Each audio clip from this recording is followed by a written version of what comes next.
In December 2019, Paris was barely functioning. Trains were shut down because of the transport strikes. Taxis were scarce, and hotels were full. That's how I ended up booking a cheap Airbnb near Gare du Nord. The host messaged me, "Please return before midnight. The building locks automatically." At 1:40 a.m., I tried to step outside to clear my head. The door wouldn't open. I checked again, then harder. Nothing. That's when I noticed scratches on the inside of the door frame, thin and shallow, like someone had used keys over time. They formed words. "Wait until morning." I laughed at first, until I heard footsteps in the hallway. Slow, heavy, stopping outside my door. I stayed still until sunrise. At 7 a.m., the door opened easily. Later that day, the listing disappeared. When I searched the address, there were no registered short-term rentals there, just old tenant complaints about unauthorized sublets. What bothered me wasn't being locked in. It was realizing the message wasn't a warning. It was advice from someone who learned the hard way.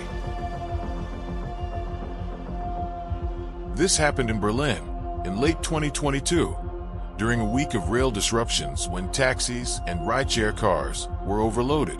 I had just arrived at Berlin-Brandenburg Airport and ordered a ride through an app because the trains weren't running normally. The driver was quiet but polite. I sat in the back, exhausted, half asleep. About 15 minutes into the drive, he said casually, "You live close to Neukölln, right?" I hesitated. That wasn't where I lived, but it was the neighborhood listed on the app because I'd selected a saved address by mistake. I corrected him. He apologized immediately and adjusted the route. That should have been the end of it. But as we drove, I noticed something unsettling. He kept taking turns before the navigation updated, like he already knew where we were going. Not aggressively, just confidently.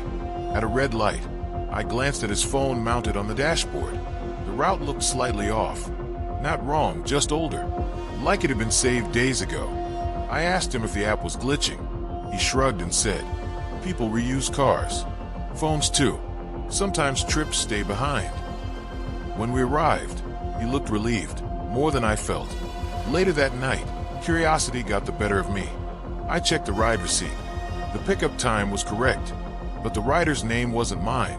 It was someone else's, someone who had taken the same route days earlier. Customer support told me it was a data overlap issue and refunded the trip. What stayed with me wasn't the mistake. It was realizing how easily someone else's routine could become mine.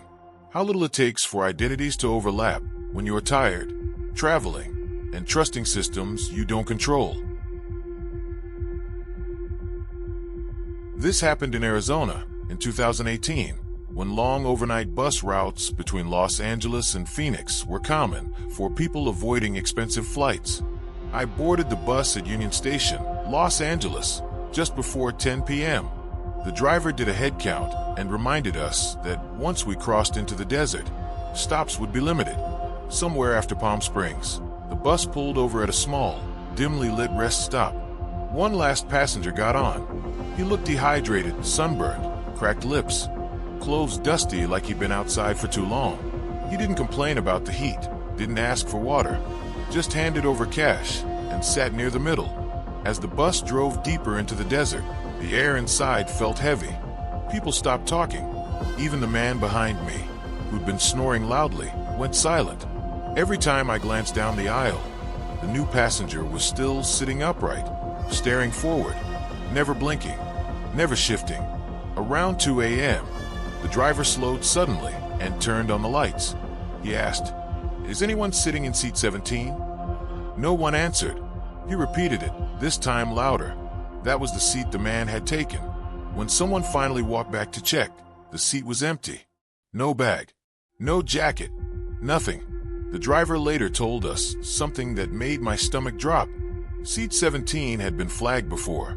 Passengers would swear someone was sitting there, especially on desert routes, but no one ever got off at Phoenix.